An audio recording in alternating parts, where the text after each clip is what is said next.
Hi, welcome to Tough Texas Lawn Care, a three-part series about lawn care in North Texas. This is part 2, maintaining your lawn, and we'll be talking today about things like mowing and fertilizing and watering. If you missed part 1, you can find it on our website, savetarrantwater.com, a recording there, so you can watch that as well. And part 3 is going to be next Wednesday at 7 p.m. This presentation is brought to you by Tarrant Regional Water District and by Texas A&M AgriLife Extension Service. My name is Heather Bass, and I am a conservation specialist at Tarrant Regional Water District. If you have any questions about lawn care, maintaining your lawn throughout the presentation, you're welcome to type them into the question box and we'll get back to you with an answer.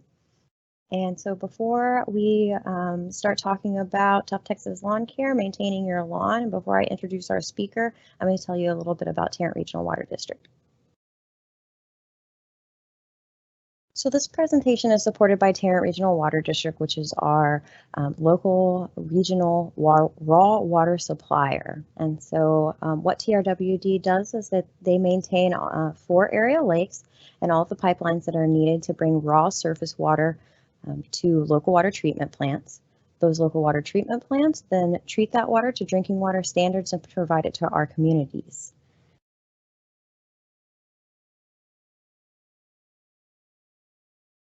Conservation is an important water supply strategy to continue to supply water to a growing population here in the North Texas region.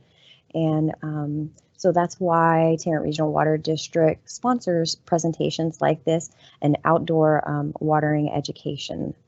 And so the Tarrant Regional Water District conservation website is savetarrantwater.com, and that's where you can go to find all of our resources. You can go and sign up for free weekly watering advice there. It is custom to your location, so every Monday you'll get either a text message or an email, whichever you choose, telling you approximately how much you should water your lawn that week based on the local weather and based on your location. You can also go there if you're a Tarrant County resident to sign up for a free sprinkler evaluation, and that's where a licensed irrigator will come to your house and take a look at your sprinkler system and let you know what type of, if there's any repairs that need to be done and how you can potentially reduce your water waste and work with you on your sprinkler controller.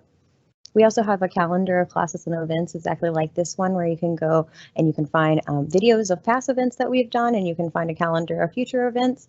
And then we also have tons of just water saving tips and information, and then some really cool DIY videos that'll help you make repairs to your sprinkler or make a rainwater harvesting barrel, or all kinds of cool subjects. So go check that out. In addition to all of these resources, TRWD Conservation also provides these type of presentations that are water conservation and gardening presentations, and we partner with other organizations in order to provide those, organizations like the Tarrant County Master Gardeners and Texas A&M AgriLife Extension Service. And so now I'm going to go ahead and introduce our speaker now that I've told you a little bit about Tarrant Regional Water District. And our speaker is Steve Chaney, and he is the Texas A&M AgriLife Extension Service horticulture agent, and he is an expert in horticulture and lawns and irrigation and all of those things. So now I'm going to go ahead and turn it over to Steve and let him talk to you about Tough Texas Lawn Care. All right, now as part 2 of this is a typical suburban home in America. You know, we got a little bit of, got a home, got a few shrubs, got a couple trees, got some turf. Do we need that much turf? Could we give up 5% of it? You know, out there in the front, in that strip, which has a bad connotation name to it, but you know, do we need some out there? Can we take that away and put something else in there, maybe some hardscape or something else? So kind of keep that in mind as we go through the rest of this particular segment. Mowing, mowing is always an important part. Hopefully none of you have a football field to mow, but you know, you got to think about how we're going to do it. Benefits of mowing: increased tillering of plants and the removal of culm from plants. It's also for aesthetics and also for use for sports fields and golf courses. So you're talking about tillering and culms, whatever that's basically tillering is to help it to spread, and columns is the basic roots that are coming up from the top and the bottom sheets, so that it doesn't get too, like a better words, too woody, I guess. Although it's not a wood, but it doesn't get all brown and very low green on the top. So maybe that helps. Mowing effects on turf grass. You got to think about it. Every time we mow it, it temporarily ceases the root growth. And so that plant, you go out and mow it today, the plant goes, uh-oh, he just cut off a bunch of me. So the roots, it just stops growing for a day or two to see if you're going to come back and mow it again. And then it says, okay, well, I guess I'm all right for a little bit. So it starts producing growth again. You reduce the carbohydrate production and storage when you cut grass. So that's something to think about. It's also the port of entry for turfgrass disease pathogens, especially if you have dull blades when you're cutting and it tears it instead of cutting it. That's a perfect place for your issues to get started as far as the disease issues. Temporary increase in loss of water from leaf blades. There's no place for it to store that water when you cut that third of the leaf blade off. So think about that. And then reduced water absorption by roots, because if they stop growing and they just go into kind of hibernation for a day or two, then they are not pulling any water up. And so they're existing on that. So, there are always effects when you do something. Mowing, we want to make sure that we don't cut any more than a third off at any one given time. And you got to think, okay, how do I measure that? You're going to have, it's a guess. You're not down there, hopefully not down there with a ruler on your hands and knees measuring, but some people do. So kind of time it so that, you're roughly cutting a third off. So for some people that may be every 4 days, some every 5 days or whatever, but don't go in and take off a whole lot more than that at one time. It puts a lot of additional stress. Mowing frequency, the more often we mow it, and it helps influence the photosynthesis so that it's helping to feed itself. The more often we mow it, it can affect the turf grass density on how dense it is, because we're trimming that tillering and the culling back so it'll actually get denser. It can affect the root growth if we cut it too often. As we said, it stops the root growth temporarily. And if we cut it on a regular basis too often, then it never gets really ramped back up. And then it exhausts all the carbohydrate reserves if we mow it very often. So 30 to 40% leaf tissue removal, that's the maximum. It can affect the growth rate, and then the height, the cut height is important. So we have 3 different kinds of mowers. We have a rotary mower, a reel mower, and a mulching mower. A rotary mower is what most people use. It's, this one happens to be an older model, but it has availability to bag, or you can take the bag off, and it has a chute on it. It can be opened up so you can shoot it out, or in this case, it has a chute closed so that it'll actually do mulching as well. That's a big one. So it depends on how big your lawn is. Rotary mower is used for common Bermuda, St. Augustine, zoysia, centipede, buffalo, seashore, paspalum, tall fescue, Kentucky bluegrass, ryegrass. Didn't mention all those earlier, but they all can grow here, but they take a lot more care and a lot more issues, so that's why we didn't do it. A reel mower is the next one, and whereas the rotary mower that we showed you, $300, $400, $500 depending on where you buy it. A reel mower is $800, $900, $1,000, $1,200. A lot more expense. As you can see here, I don't know, hopefully you can see the cursor. The reels in here. A rotary mower, it costs $5 or $10 to have the blade sharpened. A reel mower costs $80 or $90 to have the blade sharpened. So there's a big difference. The rotary mower can cut anywhere from about 1.5 inches up to 4 or 5 inches. The real mower is designed to cut from an eighth of an inch up to about 3/4 of an inch. So it's a much finer cut. And there's certain types of grasses that need that, certain type of ideas for that. Hybrid Bermuda, mainly again on your sports field, the Zoysia matrella, and some of the bent grasses. All grasses can be cut with a real mower, and it's just a little slower. It may or may not be worth the extra time.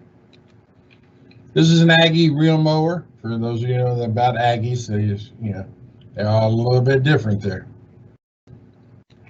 All right, mulching mower simply has a deck. Underneath of the deck is built to mulch. So the blades cut it, toss it up in there, then it gets tossed back and gets cut again. So the blades are a little bit different shape.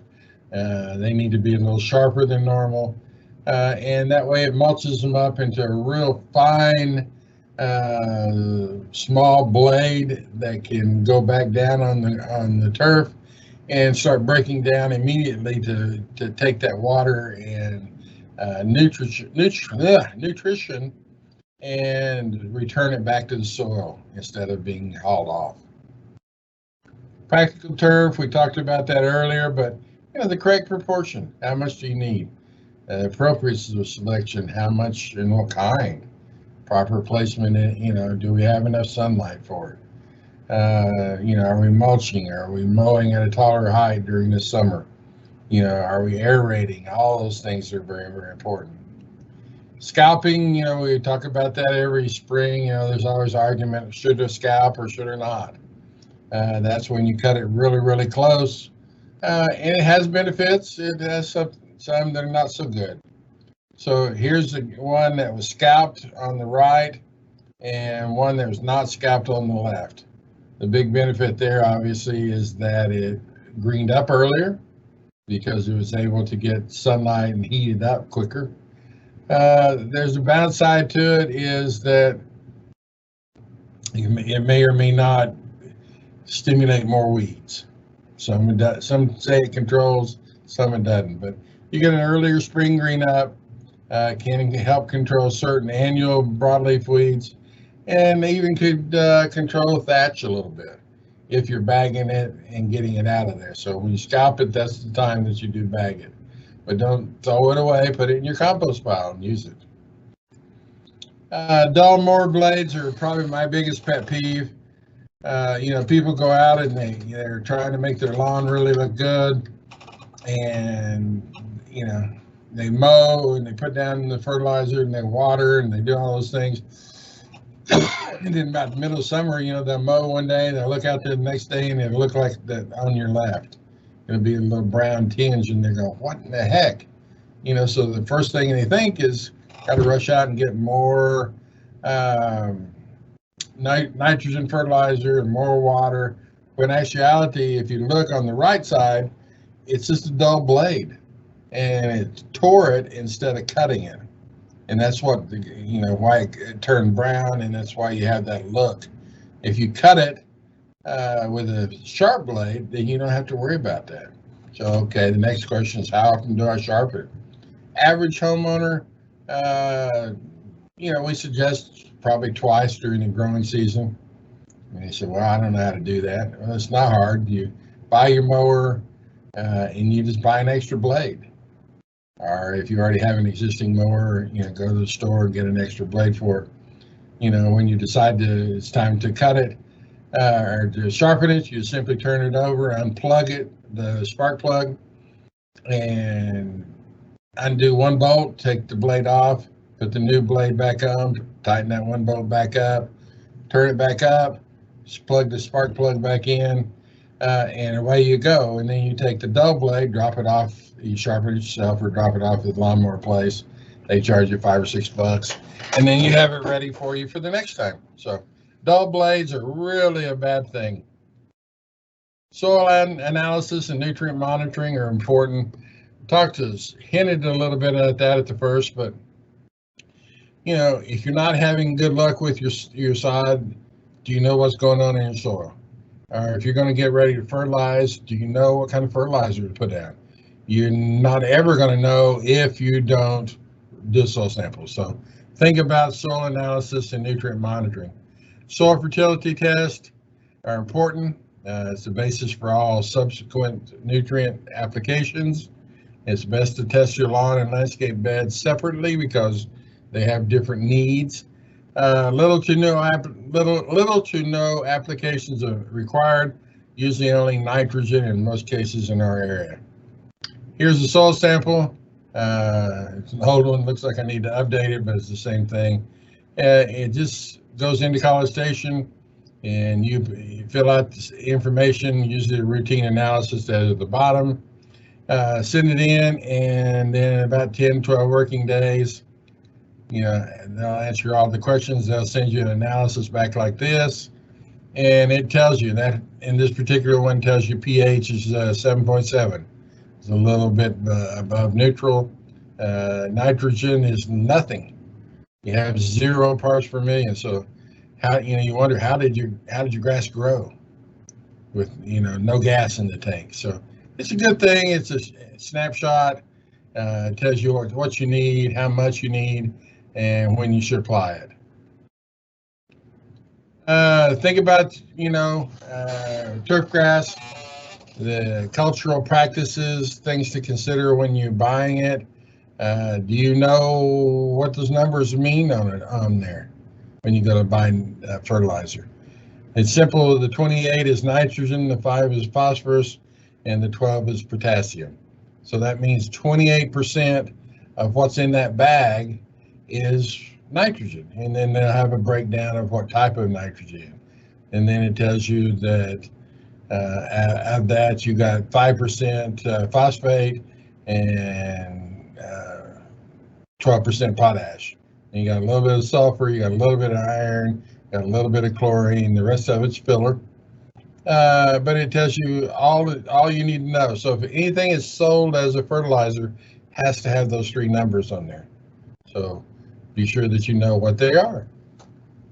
Soil test is important. If you want to take a soil test, go to soiltesting.tamu.edu right there and download the form that I just showed you. Send it in. In about 10 to 12 working days, they will send you the analysis. So there it again, what type of fertilizer spreader are you going to use? Think about that and how you're going to do it. Nitrogen is the key for photosynthesis, for proteins, for enzymes, and the key to grow top growth. Excess nitrogen can reduce the root growth, though, because all the energy is going to the top. It can increase the demand for water. It can increase the accumulation of thatch, and it can reduce the cold tolerance. So you don't want to put too much, but you don't want to be like that one where there was 0 parts per million in that soil. Phosphorus fertilization is important. That's the second number. It's for young seedlings. It's very important to get them up and get them established. Mature plants need very little phosphorus, so we don't need it unless the soil sample tells us. Excess phosphorus concerns or agronomic concerns, it gets tied up in the plant, and then it causes algae blooms in the surface waters in our lakes and creeks, so we don't want that. In Wisconsin, I thought this was interesting. In Wisconsin, in April 2009, they signed a 0 phosphorus fertilizer law. So, which took effect of April 10th, restricts the use, sale, and display of lawn and turf fertilizer, which has any type of phosphorus in it, except for newly seeded lawns or sodded lawns, or unless you have a soil test saying you have a deficiency. Just that one law like that they put in immediately made a huge environmental change on the lakes and things in Wisconsin, and cut down the fish kills and algae blooms. So don't put it unless you need it, and you never need it, know if you need it, unless you take a soil sample. So potassium fertilization, an important part, is key nutrient in stress. It regulates the flow of water, but the big thing is the root system and needs it for the cold tolerance going into our cold winters. So fertilizer applications, again, we talk about that. On the right, we're doing a whirlybird where it's getting tossed around in circles. On the left, we're doing the drop spreader, which just puts it down right below. That's a much more precise. The whirlybird on your right does it quicker though. And you know, some of the new things they're using, some of the new plastic ones, Scott's has a snap that you just buy it in a cartridge and snap it in there and then do it. And then they got some handy ones that you do by hand, and then they got some bigger ones that you push. Sprinklers, who knows about irrigation? You know, we all are wonder about it sometimes. More and more of our houses have it. We got spray heads that cover small areas of turf and beds. We got rotors that pop out, you know, like on the top. They pop out 20 or 30 foot streams. And then we have hose end sprinklers. They all work. You just need to know how to work each one and make sure that you have the right application in the right spot. Sprinkler irrigation is 50 to 70% efficient. The main reason it's not efficient as much as we'd like is see all that water way up in the air, kind of atomized. It's very fine particles. It blows away. It doesn't hit on the areas that you need it. It evaporates. It just is not very efficient. So we need to really think about how can we improve that efficiency. In just a few minutes, we're going to tell you. So determining when to water schedule is not ideal considering changes. So don't go just by a schedule alone. Go by the need. Go out and look, see the visual cues. Footprinting in lawns. You know, you walk across the lawn, did it leave a footprint? What does that tell you? Indicator plants. You got certain plants that wilt easy. So look at them, make sure that you know what they are. It should be assessed in the morning, not late in the afternoon after it's been through all the stress of the day. And then my favorite is screwdriver test. Get a long handle screwdriver, thin one, and periodically just go out in your yard and push it down. And if it's well maintained and it's got plenty of water, you should be able to push it down easy. If it doesn't, and you feel like you're struggling trying to get it even in the ground at all, that tells you either have poor soil or you're not getting near enough water down to it. So think about that. Automated methods, based on weather data and evapotranspiration, that's getting more and more important, and we have more and more smart controllers. We have more and more of this information available, and that's great because then you let the weather tell you what you need. Soil moisture sensors are actually, just like a lot of us have in our pots to know whatever our soil in our pots are moist. We have automatic sensors that go in the ground that tell our smart controllers, do we have enough water or not, so you don't have to use that screwdriver. And then, like I said, they can be connected to the controller to make life so much easier for you. Areas closest to home should be in a drought should be the priority. You want to protect your foundation. You want to have fire protection. You want to make sure that your large trees. If you have to pick between a large tree and a shrub, which one are you going to pick? Hopefully that's not a hard decision. A large tree takes 30, 40, 50 years to regrow and a lot of money. A small shrub dies because of the drought. I can go get a new one for $20 or $30. So that should be an easy, quick decision. Proper tree watering, we need to be sure we get it out and get out of the drip line, not up by the trunk, because that's where all the water uptake is at, out there where the roots are. All right, so we'd tell you a little bit easier on how to do it. That's cycle and soak irrigation, split it up into multiple run times. So instead of running 30 minutes on a zone, you run it 3 times for 10 minutes on the same day. And so what that does, it gets 10 minutes worth of water on the soil, breaks that cohesion, it starts to penetrate down, and then it goes through all the zones, and it comes back and puts 10 more minutes. Well, then that hammers that other first 10 minutes down, so it goes a little farther. And then you do that again and one more time that day. and it hits it down farther so that you're penetrating farther into the soil horizons. All plants need regular water to establish, so water those individually, not necessarily with the irrigation system. Deeper, but less frequently. 1 inch penetrates 6 inches into clay, 12 inches into sand. Figure out how the most easiest way and the most effective way to get it that 6 inches into the ground. And judge watering needs again in the morning, not in the afternoon or evening. Improvements, this is a new nozzle that fits on your existing. So instead of spraying it up in the air, it sprays it out in streams. It's much more efficient. It can raise that instead of 50 to 70%, it can take it up to 80 to 90%. And all you do is, as you see here where the top is here, that unscrews. You hold that stem up, unscrew it, put the new one on, screw it back on, and then set it. Much more efficient, costs you anywhere from $2 to $3 or $4 or $5 per nozzle, and do one zone at a time.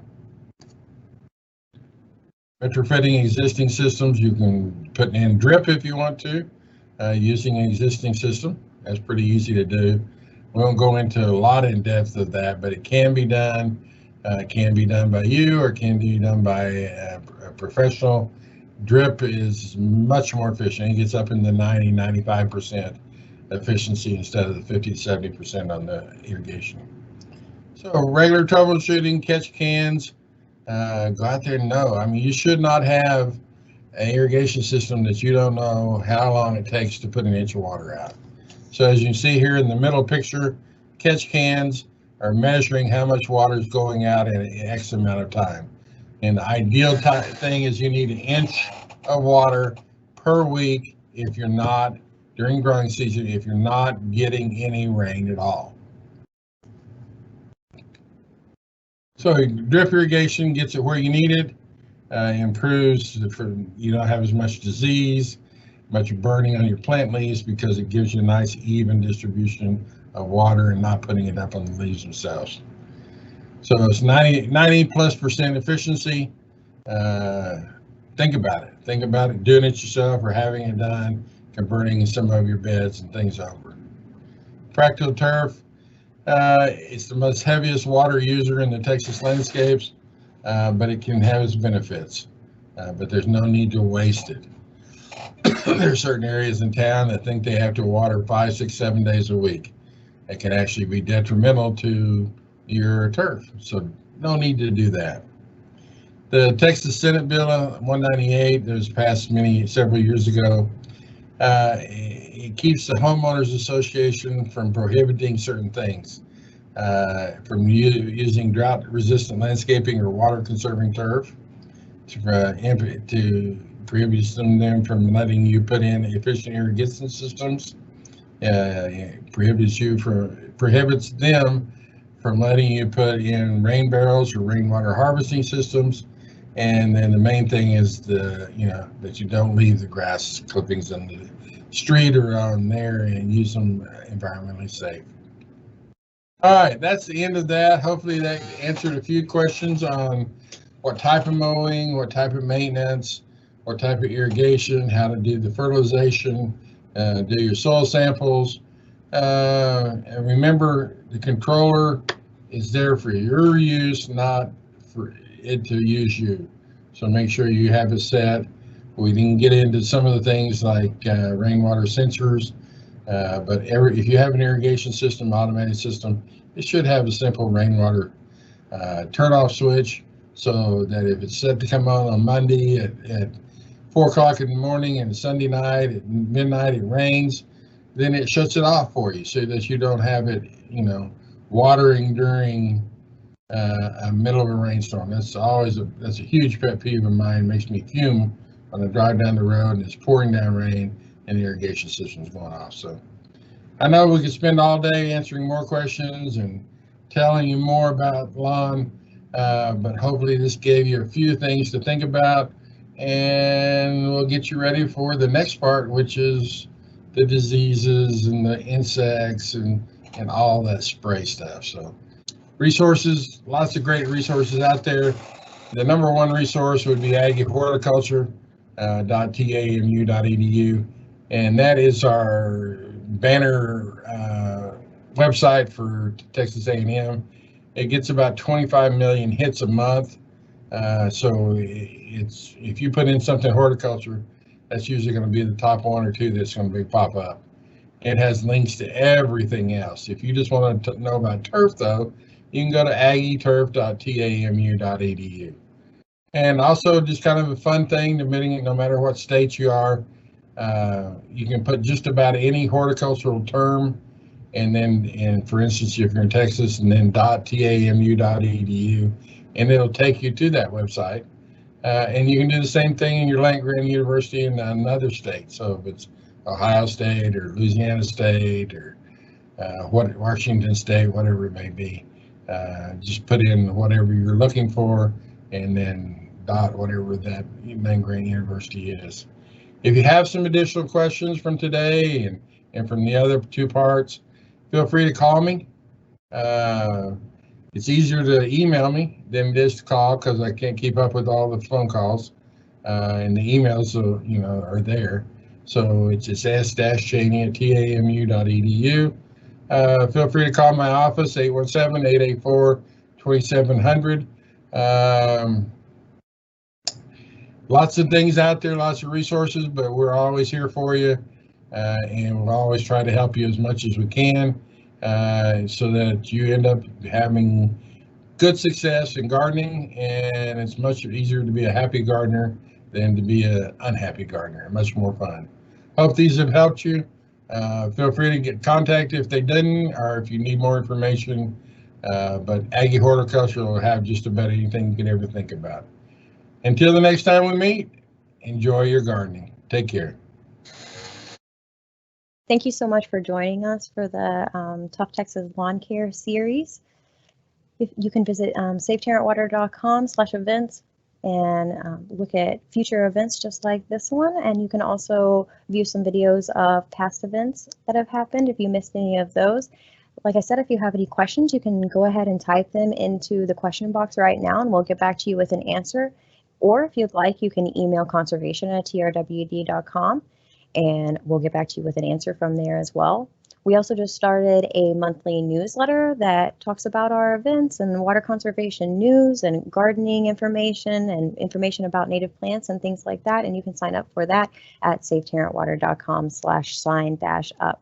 And stay connected with us. So thank you so much for joining us tonight for our Tough Texas Lawn Care series, and we hope to see you again for the next event.